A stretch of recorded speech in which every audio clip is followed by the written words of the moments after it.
Matamgi Manipuri Wari ki YouTube channel asubu tabiriba kwai pumnamaku taramna okchari. Ngasi amu taminarasi Laibak 13 suba tangka. Thoibi mingdo tabara tu chungi mapi ira chelai. Thoibi na okay kona thengnarasi ko.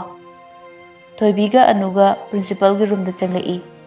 Principal Saiba, good morning. Anu Thoibi punna khummi. Good morning ma'am. Anu na aigi imanabi Thoibi haibaduni ma'am. Thoibi na amu namaste ma'am. Namaste. Adudi ngasi se class demo ama tawrase class 12A da. Thoibi na hoi ma'am. Thoibi anuga loinana class 12A da class demo gi lai. Satra singna good morning teacher. Anuna sit down. Mahak se anobo ojani Sir Surinder gi substitute ne. Mahak Manipur dagi ni. Ngasidi madam gi ahan manum ini aduna nakoi madam bu cooperate taw ko. Satra singna hoi madam. Satra maya marak tu dagi makoi masal tumina hainei. As ngasidi nungai dori he. Adu bai Madam se yamna cute boy drop. Hoi, Madam ni masak se yeng muda angang yang mali. Hoi bai, adudi ngasi degi Madam gi nickname se cutie ma'am korasi. Hoi, yam sana re bai. Asum na Thoibi class phajana tawri. Som dana punsiba wakal na anawa haibado oire. Numidang gi pung 10 makai tare punsiba terrace da kakhalai. Thabal su phai, thabal bu yenglaga haukraba thogdok kaya ningsingduna kapli. Thoi, please come back. Ai lanjare. Please, nangamuta halo. Yai masu punsiba ka da leramdabaduda terrace da yengba thoglai. Yai mana atomba tumnaba tawrodana. Hoi ima, ai ngaktang lehokhige. Yai masu masagi mataudu yengba ngamdradana lona kappi. Somda su chap manai Thoibi punsibadagi lapna leire haibagi wa khaktani. Pukningda wakhalda nusibadi ma khaktani. Anuna Thoibi kaidawrage nangbo sida hek lakpadagi nang tumina adom lay kaidaw yaurage ba kaisu tawdiye bai sum ima baba do miss tawe. Ima babaro natraga Thoibi mapi ira chelai.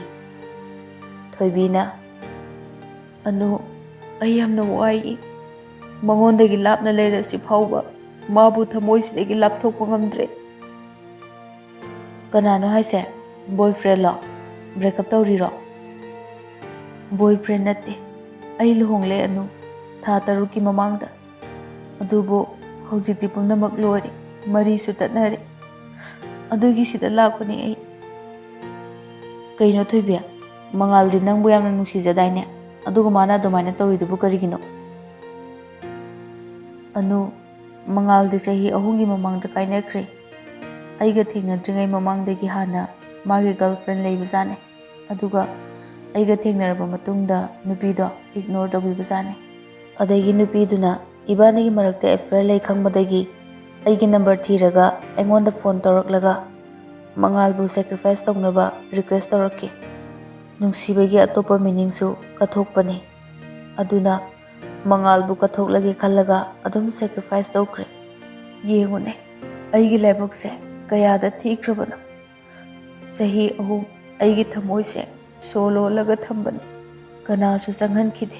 Adubo khangawdana kamaina kamdawna karam kanda loliba so se thugairaga mana aigi thamoi da changlakhibano ai khangawdri. Thoibi wa tamna mapi chantarai. Anuna bai adumaina kapkanu nungaiti ado nangi solo liba thamoidugi soda thugairaga changlakliba special oiba mahaktubu kanano. Magi maming Laistram punsiba kuman kowe. Thoibi punsida asigumbase adum thoi.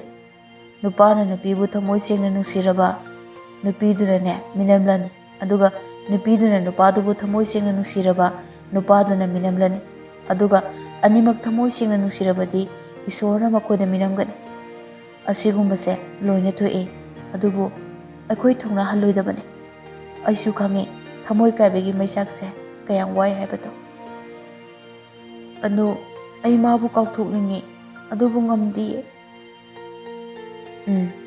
pambai amadi lei mabu kaukthoknaba kari pambai no anu nangi kokto busy ohello magi wakal khannaba matam pigano hoi adumna tawrage anu somda sunungsi tombidu mapamla laktuna ahing lei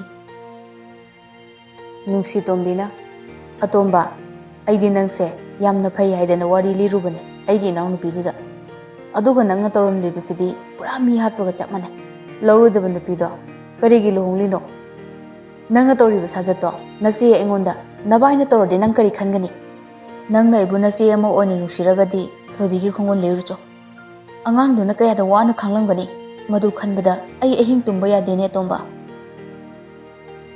iche aibu kamaina thidoino kadai da laikibano haibasu khangde aina hena mabu thiningline nang nupa natro phangnaba thigadabane hapta asiri manungda chatgadabane dari de irame haidaine aduda chatlaga thigadabane thoibina panskani de lairakpa hapta hele thangja numitni oja singa parents singa meeting tawi thoibibu oja satra amadi parents singa intro tawoina class 12A gi satra unsibagi mayamba pamuba Assam Rifles gi commandant officer ni pakhangni sahi kuntrani toy sure thoibigi husband punsibaga nawai Delhi de lairik taminarpa college friend ni college ta Mr. Flutter haina mayamna khangnai aduga pamuba nupi koibada arepa thamlakte ngayak ngayak ki oiba mini adubu mahak nupi gi izzat budi yamna respect tawi nupi mayang koijarabasu ngasi phawbada nupi amatagi khudang phawbu sokri pamubasu meeting do special guest oina yawbala I Saibana Good morning my dear students teachers and respected parents tha khudinge aroiba Saturday da meeting tawbugum ngasi su parents meeting tawgani aduga school sida nongna yarakpa oja amasu parents amadi students singda intro tawjahange Ma'am Thoibi please stage tam ta kakhat piraktuna mayam da intro amta tawbiyo Thoibi stage ta kakhalai lagliba parents mayam duna Thoibi de munna yengi parents singi marakta asumna hainabasu yawi asidi yamna angang oiri ko hoine mana kamaina angang sena doino adusu chummine ado magi personality yengkise aduga khanglani Thoibina Good morning everyone aigi ming Thoibi Ningthaujam ai Manipur dagine aduga aigi subject na English literature ne aine mafam sida lakjaribasi aigi maru aduga mafam sida oja oina su laibiribi anu sing raijada magi mateng dagine aina aigi satra singbu aigi angamba thakta angamba level da honagani aibu satra amadi parents sing ne cooperative na bahijari thank you all school gi satra sing awat apa kaya amanai nei meeting duda pamu bodi thoibibu mitkuptaba makai yengduna lei amo muksu thoibiga michanei thoibi su pamu ba ubada maitai manbagum tawi haiduna yengi amuksu khalli maitai macha natrabasu north east macha di soidana oramgani haina meeting su loikre pamu ba sumagi quarter da halai mathanda leiba matamda thoibina ngasai wangang kibada mamit te hekta urai kari lamdagi orajano ngasai maitai oja duba aduga karigino aigi mitsida mabu dum urisina hoida maitai macha masal oibaduda khangningduna orambasu yaida kaino modi phawini dusu amukta phawkidraba ama aibu warden da phone toraga punsibada hangsirane hangaroida yam lemdaba takini adubu mabu khangu unima phawreisina karigi orajano as khangdreda thobum laksaranida pamuba thoibibu urubadagi uningduna adum laikre Kari khallurabano khangde schoolgi principalda Pamuba phone torei. Pamubana, Namaste ma'am. Namaste CEO sir. Ma'am, ay ngasi se punsiba unaba yagadra. Hoy, yaye. Pamuba punsiba unabagi namada Thoibi yengba lakpani. Escort ka loinana Pamuba schoolgi campus manungda thawjilai. Thoibi su class loraduna staff room da changlai. Pamuba hatu Thoibi gi manak tamna changsilai. Pamubana, excuse me. Thoibi onthok Yes. Pamuba, aisu maitai ne. Pamuba aduki matik chinglemna fajai. Seliba uniform duga wang chauraga. Nokpadana oi thangba khajai leiriba piktak tawba dimple aduga mitnasu nokpa. Kari haiduno khangde. Masimaknasu ahai manupi kudimakna yarakpani. Tasengna Pamubada nupa ama oibagi awatpa karisu yaude haiba yai. Lairikta, sakta, professionda. Adubu asuk fajakraba lemkraba nupa sina masak yamna fajabasu nattaba piktak tawba Thoibi buni ngaujarisi. Thoibi nofet tawi. Oh, kari haibigadaba. Pamuba Thoibi ubada haifam khangdaba ihul ama fauri. Kari karamba ihul no haibadi masasu khangjade nervous tatli. Pamubana, ay punsibagi mayambane. Thoibi mingdo tabada swai lawi. Thoibi na, ha, punsiba haidi 12A gi student dune. Oh, kakthok jarake. Asi hairaga Thoibi phat chatke tawi. Pamubana, amta ngaibikhoba. Ai mengi number amta lawjage. Maitai masel oibanina mateng pangnase. 1st August se Sunday sutai aigi birthday party amasu lay. Menga wari sananingba amasu layba. Phone number amta lawjage yagadro. Thoibi di kaisu khandana number do pirei. Thoibi na 12A gi class teacher su aina ori hojiti. Pamuba, oh, yam nuwaijare. Thank you. Pamubada punsiba unaba lakpani adubu tarang amada Thoibi gi phone number lawraga adum chatkre manaw nupabu unaramdana. Numidangi matamni Thoibi pung 8 fauba satra sing senabagi duty tai duty loraga magi room da changlai aduga phone da yengi number khangdaba amagi miss call 35 lerami. Haima kanano ne sidia asuk yamba miss call sibu parents ko ora jalane. Number khangdabaduda Thoibi call back tawi. Thoibi na, hello, Pamuba. Hello, ma'am. Ay ngasai number lawkiba punsibagi mayambadune. Punsiba hairiba mingse hek taba khudingi kaurage khalluba mahakpu kakthokpiganu hairapagum phawi Thoibi ki thamoida. Thoibi na, ha, kari habigadaba. Ma'am sum tarokpane Manipur maitai su oibanina sum khangnaninglun tarokpane. Oh, kaisu kaideda. Somgi mingbu Pika Pamuba khundrakpam. Oh, ma'am di kai lamdagino. Khangabok-dagine. Adudi akhoi lamga naknare. Aina Wangjing bazar-dagine. Asumna Thoibiga Pamubaga wari ngayak sanaraba matung phone thamkre.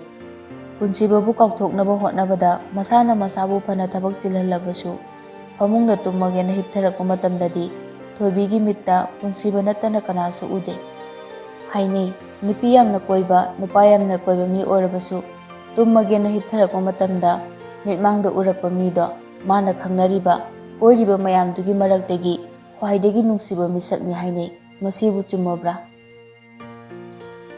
Thoibi suni punsibabu kauthokloge khanna Manipur thadolaga mafamsida lakibani adubu hena nungsirakpa hena uningba phawannaba ohelli. Somdana punsibasu panskanida Thoibibu thiba chatnaba office tagi tha amagi suti lawkre. Hayeng chakani habagi numidangdani. Punsiba, he Ishwar, aingonda phawriba mabu nungsibagi ihulsina asengba nungsiba oramlaba aduga Maga iga Laibakta tinaramlaba mabu phangdaba lamido amuktadi pibiyuba. Punsiba mapi ira chen thamoi sokna kaptaga laining thauda khorami. Lai khoramba loiraga magi kada changlai aduga net on tawi. Punsiba Facebook da karigumba khara thiri. Thoibigi timeline changi aduga magi friend list yengi. Mathamoi sokna khurumkibagi isorna chanbiba haigadra. Thoibigi friend list da Anu Singh Raijata haina thengnei. Punsiba khudakta add tawsili. ASR su online leramba tanja oiriduna khudakta accept tawrai. Tasengmadi ASR na punsibabu thoibigi husband haiba khangde. Punsibana Darida Anu haina yaurisa sigi mise oramba ya. Punsiba message thajilli. Hi. Anu su reply tawrai. Hi. Punsibana kainomta hangjage. Hoi, kai orabano. Mumbai dagi Panchgani se kayamuk lapke. Ahing amagi journey ni kedorage. Punsibana Panchgani da imanaba ama leiba magi birthday sinaksile mafam duda chatlaga surprise pige tawbane. Ado Anugi Manipuri friend leibro. Hoi, leiye. Thoibi ningthokjam gawe. Masu numit kharanigi mamangda sida laaga khoi punna oja oiminariye. Punsiba magi thoibido oramgadra haina jingnaba phawi khanghaudana mihuldo chonglai. Punsibana Oh, magi masakto mukta yengjege yagadra. Waro biroi masagi ayaba yaudana yenganbade nungaidau mandi. It's okay. Adongi school ge address haibirakira. Aisu mafamduda lakdoinina sum matam phangladi Facebook ki friend ama oina unaba lakpa yaidana. Hoi, yaye. Don Bosco Higher Secondary School, Panchgani. Oh, yam nungaijari. Thagatjari. Punsiba karigumba arumba pot ama okthakdagi thangdabadawna yangi. Matam kuribagi tungda maithongda minok ama nokpa phangjai. Thoi, aina nakta lae. Nang aibu ngairamako. Tanjaduda nganthoigi phone lai. Punsibana Hello, Nganthoi. Ite, exam haidokle. Thoibina gold medal lore. Mana first tare. Punsiba mitagi pi takiba khangaude. Punsibana Asengboire Nganthoi, nangna haido. Asengboine ite. By the way, happy journey and best of luck. Thank you. Thamagi koite. Hoi. Asukuiba matamse punsiba haraungna nungaina nokpa haibado khangkidrabani. Adubu ngasidi punsiba thamoi sengna mapi ira chelaga isorda nijabagi mahi oibra natraga nongdamba magi nongdam khol oirabra. Mathangi numitni punsiba Panchgani gidamak Imphal thadokre. Adubu daw yadaba haigadra natraga nongdambana punsibabu changing tawriba haidura. Airport ki staff ama hatlamagi strike tawi haiduna makhagi lambida chatpa taki. Somdana school ki external tour chatpagi sem saba loikre. Adusu class 9 to 12 fauba Delhi, Manali asina chingba mafam kayada adusu school bus ta. Pamu basu thobigi interest ta army bus pangduna masu yauki. Punsibadi Kolkata yausilakle. Kolkata dagi Mumbai fauba aita chatli. Punsibana Mumbai yorokpa numitta thoibi khoigi school di turgidamak khongsanba hokre. Punsiba numidang warang pung 3 ta Panchgani chatnaba train tongkre aduga thoibi hoina Delhi gidamak khongsankre. Mathangi numita thoibigi school da punsiba thunglari. Punsiba school do uba matamda pukning nungsiba phawi haraubachu phawi thoibibu urani khanduna. Wasmena kana unabigadabano. Punsiba Manipurdagi oza anauba ama lakpra. Maming habirakpa yagadro. Thoibi ningthaujam. Hoi, lae. Ado madi ngarang school gi tour chapda yaukre. Wahaido tabada punsiba asapumba kaiki. Wasmena Madam gi kana orabano. Best friend ne. Karam kanda di halakane. ꯑꯗꯨꯗꯤ ꯍꯥꯏꯕ ꯉꯝꯗꯦ ꯅꯨꯃꯤꯠ 2ꯅꯤꯗꯤ ꯑꯣꯏꯒꯗ꯭ꯔꯥ ꯈꯜꯂꯦ ꯑꯣ ꯐꯔꯦ ꯑꯗꯨꯗꯤ ꯑꯩ ꯅꯨꯃꯤꯠ 2ꯅꯤꯒꯤ ꯃꯇꯨꯡꯗ ꯑꯃꯨꯛ ꯂꯥꯛꯑꯒꯦ ꯄꯨꯟꯁꯤꯕ ꯅꯤꯡꯕ ꯀꯥꯏꯅ ꯍꯜꯂꯛꯏ ꯀꯗꯥꯏꯗꯅꯣ ꯃꯥꯅ ꯍꯧꯖꯤꯛ ꯆꯠꯂꯨꯒꯗꯕ ꯄꯨꯟꯁꯤꯕꯅ ꯑꯩꯕꯨ ꯊꯣꯏ ꯎꯅꯗꯅ ꯍꯜꯂꯗ꯭ꯔꯥꯅꯦ ꯁꯤꯔꯁꯨ ꯊꯣꯏꯕꯨ ꯎꯅꯗꯅꯗꯤ ꯍꯜꯂꯔꯣꯏ ꯁꯣꯝꯗꯅ ꯄꯥꯝꯃꯨꯕꯒ ꯊꯣꯏꯕꯤꯒ ꯕꯁ ꯄꯨꯜꯂꯤ ꯃꯌꯥꯝ ꯕꯁ ꯃꯅꯨꯡꯗ ꯂꯥꯡꯗꯅ ꯆꯠꯂꯤ ꯄꯥꯝꯃꯨꯕꯁꯨ ꯍꯟꯗꯛꯇꯤ ꯅꯧꯅ ꯄꯥꯈꯪ ꯐꯥꯔꯛꯄꯗꯨ ꯉꯥꯏꯈ꯭ꯔꯦ ꯃꯁꯥꯗꯣ ꯏꯔꯥꯡ ꯂꯥꯡꯉꯤ ꯃꯥꯒꯤ ꯄꯨꯟꯁꯤꯗ ꯑꯁꯨꯝꯅ ꯑꯃꯨꯛꯇ ꯇꯧꯔꯛꯈꯤꯗ꯭ꯔꯤ ꯄꯥꯝꯃꯨꯕꯅ ꯃꯦꯝꯁꯨ ꯏꯁꯩ ꯑꯃꯗꯤ ꯁꯛꯄ ꯌꯥꯕꯅꯤ ꯁꯥꯇ꯭ꯔ ꯃꯌꯥꯝꯁꯨ ꯂꯥꯎꯁꯤꯜꯂꯛꯏ ꯃꯦꯝ ꯄ꯭ꯂꯤꯖ ꯑꯝꯇ ꯁꯛꯑꯣꯕ ꯃꯦꯝ ꯊꯣꯏꯕꯤꯅ ꯑꯩꯗꯤ ꯏꯁꯩ ꯁꯛꯄ ꯍꯩꯇꯤꯌꯦ ꯄꯥꯝꯃꯨꯕꯅ ꯑꯉꯥꯡꯁꯤꯡꯒꯤ ꯏꯟꯇꯔꯦꯁꯇ ꯌꯦꯡꯂꯒ ꯑꯃꯇꯪꯗꯤ ꯁꯛꯄ ꯌꯥꯏꯗ ꯄ꯭ꯂꯤꯖ ꯊꯣꯏꯕꯤ ꯎꯄꯥꯏ ꯂꯩꯇꯦ ꯁꯛꯄꯗ ꯇꯥꯈꯤ ꯊꯣꯏꯕꯤꯅ ꯑꯣꯀꯦ ꯀꯅꯥꯒꯨꯝꯕ ꯑꯃꯒꯤ ꯌꯥꯝ ꯄꯥꯝꯖꯕ ꯏꯁꯩꯅꯦ ꯑꯁꯣꯏꯕ ꯌꯥꯎꯔꯁꯨ ꯉꯥꯛꯄꯤꯌꯨꯀꯣ ꯊꯣꯏꯕꯤ ꯄꯨꯟꯁꯤꯕꯒꯤ ꯐꯦꯚꯣꯔꯥꯏꯠ ꯁꯣꯡꯗꯣ ꯁꯛꯂꯛꯏ ꯊꯣꯏꯕꯤꯅ ꯁꯛꯂꯤꯕ ꯏꯁꯩꯗꯣ ꯄꯥꯝꯃꯨꯕꯗꯤ ꯅꯣꯛꯐꯦꯠ ꯇꯧꯅ ꯇꯥꯔꯤ ꯏꯁꯩꯗꯣ ꯃꯉꯣꯟꯗ ꯄꯥꯟꯕꯒꯨꯝ ꯇꯧꯏ ꯑꯗꯨꯕꯨ ꯊꯣꯏꯕꯤꯗꯤ ꯏꯁꯩ ꯁꯛꯄ ꯂꯣꯏꯔꯛꯄ ꯑꯗꯨꯋꯥꯏꯗ ꯃꯄꯤ ꯆꯦꯟꯊꯔꯛꯈꯤ ꯁꯥꯇ꯭ꯔꯁꯤꯡꯅ ꯑꯣ ꯃꯦꯝ ꯀꯞꯄꯦ ꯃꯦꯝ ꯀꯩꯗꯧꯔꯒꯦ ꯄꯥꯝꯃꯨꯕꯅ ꯑꯃꯨꯛ ꯀꯩꯗꯧꯔꯒꯦ ꯃꯦꯗꯥꯝ ꯀꯩꯁꯨ ꯇꯧꯗꯦꯗ ꯁꯨꯝ ꯄꯥꯝꯃꯨꯕ ꯃꯊꯟꯇ ꯈꯟꯖꯥꯟꯅꯩ ꯀꯩꯒꯤꯅꯣ ꯃꯦꯝꯅ ꯀꯞꯄꯤꯁꯦ ꯏꯁꯩꯁꯤꯒ ꯃꯔꯤ ꯂꯩꯅꯕꯖꯥꯔꯥ ꯅꯠꯇ꯭ꯔꯒ ꯏꯁꯩꯁꯤꯅ ꯀꯅꯥꯒꯨꯝꯕ ꯑꯃꯕꯨ ꯅꯤꯡꯁꯤꯡꯍꯜꯂꯤꯖꯥꯔꯅꯦ ꯊꯣꯏꯕꯤꯅ ꯑꯃꯨꯛ ꯅꯦꯛꯁꯀꯤ ꯇꯔꯟꯁꯤꯗꯤ ꯁꯥꯔꯒꯤ ꯇꯥꯔꯦ ꯑꯉꯥꯡꯁꯥ ꯁꯥꯔꯒꯤ ꯈꯨꯕꯥꯛ ꯑꯍꯧꯕ ꯑꯃꯇꯪ ꯃꯌꯥꯝ ꯈꯨꯕꯥꯛ ꯀꯟꯅ ꯈꯨꯔꯒ ꯄꯥꯝꯃꯨꯕꯒꯤ ꯏꯟꯇꯔꯦꯁ ꯄꯤ ꯁꯥꯇ꯭ꯔꯁꯤꯡꯅ ꯃꯥꯅꯦ ꯁꯥꯔꯒꯤ ꯇꯔꯟꯅꯦ ꯄ꯭ꯂꯤꯖ ꯁꯥꯔ ꯁꯛꯄꯤꯔꯛꯑꯣ ꯄꯥꯝꯃꯨꯕ ꯑꯩꯁ ꯑꯩꯗꯤ ꯁꯛꯄ ꯍꯩꯇꯦꯍꯦ ꯊꯣꯏꯕꯤꯅ ꯑꯃꯨꯛ ꯁꯥꯔꯒꯤ ꯇꯔꯟ ꯂꯥꯛꯑꯒ ꯃꯥꯏ ꯂꯩꯔ ꯆꯦꯟꯕꯗꯤ ꯌꯥꯔꯣꯏꯗ ꯄꯥꯝꯃꯨꯕ ꯎꯄꯥꯏ ꯂꯩꯇ꯭ꯔꯦ ꯑꯣꯀꯦ ꯒꯥꯏꯁ ꯑꯗꯣ ꯑꯩ ꯁꯛꯂꯒꯦ ꯅꯣꯛꯅꯕꯗꯤ ꯌꯥꯔꯣꯏꯀꯣ ꯁꯥꯇ꯭ꯔꯁꯤꯡꯅ ꯅꯣꯛꯅꯔꯣꯏꯌꯦ ꯁꯥꯔ ꯄꯥꯝꯃꯨꯕ ꯏꯁꯩ ꯍꯧꯔꯛꯏ ꯅꯨꯡꯁꯤꯔꯨꯔꯦ ꯑꯩꯅ ꯑꯣꯏꯅꯤꯡꯂꯨꯔꯦ ꯅꯪꯁꯦ ꯑꯩꯇꯒꯤ ꯅꯨꯡꯁꯤꯔꯨꯔꯦ ꯑꯩꯅ ꯑꯣꯏꯅꯤꯡꯂꯨꯔꯦ ꯅꯪꯁꯦ ꯑꯩꯇꯒꯤ ꯑꯁꯨꯝꯅ ꯍꯔꯥꯎ ꯅꯨꯡꯉꯥꯏꯅ ꯇꯨꯔꯗꯣ ꯆꯠꯂꯤ ꯁꯣꯝꯗꯅ ꯄꯨꯟꯁꯤꯕ ꯑꯅꯛꯄ ꯍꯣꯇꯦꯜ ꯑꯃꯗ ꯂꯩ ꯅꯨꯃꯤꯗꯥꯡꯒꯤ ꯄꯨꯡ 4 ꯇꯥꯔꯛꯄ ꯑꯗꯨꯋꯥꯏꯗ ꯄꯨꯟꯁꯤꯕ ꯃꯥꯅ ꯂꯩꯔꯤꯕ ꯍꯣꯇꯦꯜꯒꯤ ꯀꯥꯗꯨꯒꯤ ꯊꯣꯡꯅꯥꯎ ꯃꯄꯥꯗ ꯂꯦꯞꯂꯒ ꯍꯪꯆꯤꯠ ꯂꯥꯡꯂꯒ ꯂꯩ ꯑꯩꯕꯨ ꯊꯣꯏꯕꯤ ꯀꯣꯏꯅ ꯆꯠꯂꯤꯕ ꯃꯐꯝꯗꯨꯗ ꯑꯣꯏꯅ ꯆꯠꯁꯤꯔꯅꯦ ꯑꯃꯨꯛ ꯊꯦꯡꯅꯗ꯭ꯔꯗꯤ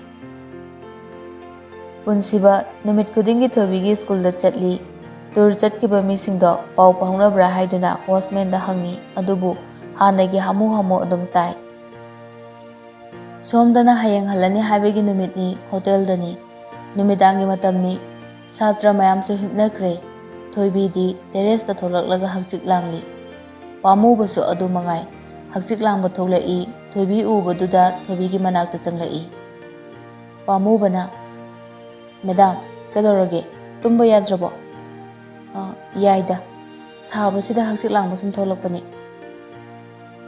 ꯉꯥꯏꯍꯥꯛꯇꯪꯗꯤ ꯑꯅꯤꯗꯨ ꯋꯥ ꯉꯥꯡꯅꯗꯦ ꯊꯣꯏꯕꯤꯅꯗꯤ ꯀꯩꯁꯨ ꯊꯣꯏꯗꯣꯛꯄ ꯈꯜꯂꯨꯕ ꯂꯩꯇꯦ ꯄꯥꯝꯃꯨꯕꯗꯤ ꯊꯣꯏꯕꯤ ꯎꯕ ꯈꯨꯗꯤꯡ ꯃꯁꯥꯗꯣ ꯅꯔꯚꯁ ꯏꯆꯠ ꯆꯠꯂꯤ ꯄꯥꯝꯃꯨꯕ ꯃꯊꯟꯇ ꯈꯟꯖꯩ ꯑꯁ ꯑꯩꯕꯨ ꯍꯥꯏꯔꯗ꯭ꯔꯅꯦ ꯍꯣꯏꯗꯍꯦ ꯍꯥꯏꯔꯒꯦ ꯅꯨꯄꯥ ꯃꯆꯥ ꯍꯥꯏꯁꯤꯗꯤ ꯈꯔꯁꯨ ꯏꯀꯥꯏꯕ ꯈꯪꯂꯣꯏꯗꯕꯅꯤ ꯈꯟꯕ ꯌꯥꯕ ꯈꯜꯂꯕ ꯃꯇꯨꯡꯗ ꯄꯥꯝꯃꯨꯕ ꯊꯣꯏꯕꯤꯗ ꯍꯥꯏꯔꯛꯏ ꯃꯦꯗꯥꯝ ꯀꯩꯅꯣꯝꯇ ꯍꯪꯖꯒꯦ ꯃꯥꯏꯟ ꯇꯧꯕꯤꯅꯨꯀꯣ ꯊꯣꯏꯕꯤꯅ ꯍꯣꯏ ꯍꯪꯉꯣ ꯌꯥꯅꯤꯌꯦ ꯄꯔꯁꯣꯅꯦꯜꯗꯤ ꯑꯣꯏꯔꯦ ꯑꯗꯣ ꯈꯪꯅꯤꯡꯕꯒꯤ ꯇꯧꯕꯅꯦ ꯃꯦꯗꯥꯝꯒꯤ ꯕꯣꯏꯐ꯭ꯔꯦꯟꯁꯤꯕꯨ ꯀꯥꯏꯗꯒꯤꯅꯣ ꯊꯣꯏꯕꯤ ꯋꯥꯍꯪꯗꯣ ꯍꯪꯂꯛꯀꯅꯤ ꯍꯥꯏꯅ ꯑꯁꯥ ꯇꯧꯈꯤꯕꯗꯤ ꯂꯩꯇꯦ ꯑꯗꯨꯕꯨ ꯋꯥꯍꯪ ꯑꯃ ꯍꯪꯂꯛꯂꯕꯅꯤꯅ ꯄꯥꯎꯈꯨꯝ ꯄꯤꯕ ꯇꯥꯕꯅꯤ ꯊꯣꯏꯕꯤ ꯉꯥꯏꯍꯥꯛꯇꯪꯗꯤ ꯇꯨꯃꯤꯟꯅ ꯂꯩ ꯋꯥ ꯍꯥꯏꯅꯤꯡꯅ ꯍꯥꯏꯗꯣꯛꯄꯗꯤ ꯉꯝꯗ꯭ꯔꯦ ꯈꯥꯡꯖꯤꯜꯂꯝꯕ ꯄꯤꯁꯨ ꯈꯥꯝꯕ ꯅꯪꯍꯧꯗꯦ ꯄꯥꯝꯃꯨꯕꯒꯤ ꯃꯃꯥꯡꯗ ꯄꯤꯗꯨ ꯇꯥꯔꯛꯏ ꯄꯥꯝꯃꯨꯕ ꯄꯥꯈꯠꯅ ꯃꯦꯗꯥꯝ ꯀꯩꯗꯧꯔꯒꯦ ꯀꯞꯄꯗꯤ? ꯋꯥꯍꯪꯁꯦ ꯌꯥꯝꯅ ꯑꯣꯠ ꯑꯣꯏꯔꯕ꯭ꯔꯣ? ꯑꯩ ꯃꯧꯅꯦ ꯁꯥꯔ, ꯍꯜꯂꯛꯄꯤꯅꯦ, ꯃꯄꯨꯔꯣꯏꯕꯒꯤ ꯃꯤꯅꯨꯡꯁꯤ ꯐꯪꯗ꯭ꯔꯕꯤꯅꯦ꯫ ꯃꯐꯝꯁꯤꯗ ꯂꯩꯔꯤꯁꯦ ꯍꯔꯥꯎꯅ ꯅꯨꯡꯉꯥꯏꯅ ꯂꯩꯕ ꯅꯠꯇꯤꯌꯦ ꯁꯥꯔ꯫ ꯂꯩꯗ ꯍꯥꯏꯔꯒꯁꯨ ꯃꯤꯌꯥꯝꯅ ꯆꯤꯟꯅꯗꯕꯤ, ꯂꯥꯏꯗꯁꯨ ꯀꯠꯅꯗꯕꯤ ꯂꯩꯗꯣ ꯑꯩꯅꯦ ꯁꯥꯔ꯫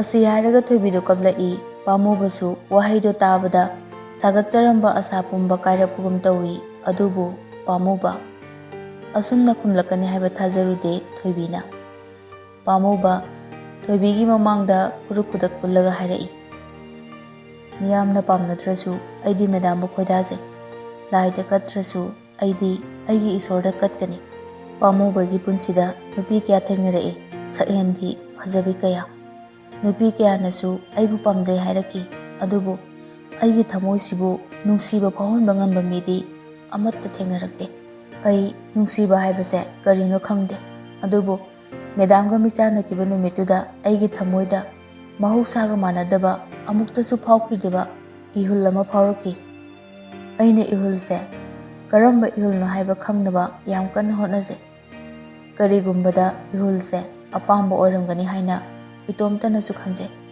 ꯑꯗꯨꯕꯨ ꯃꯦꯗꯥꯝ, ꯑꯩꯉꯣꯟꯗ ꯐꯥꯎꯔꯤꯕ ꯏꯍꯨꯜꯁꯤꯗꯤ ꯑꯄꯥꯝꯕꯒꯤ ꯅꯠꯇꯦ, ꯅꯨꯡꯁꯤꯕ ꯑꯣꯏꯔꯝꯂꯦ꯫ ꯑꯗꯨꯕꯨ ꯑꯩꯒꯤ ꯅꯨꯡꯁꯤꯕꯁꯦ ꯈꯔꯗꯤ ꯌꯥꯍꯧ ꯊꯦꯡꯈ꯭ꯔꯦ꯫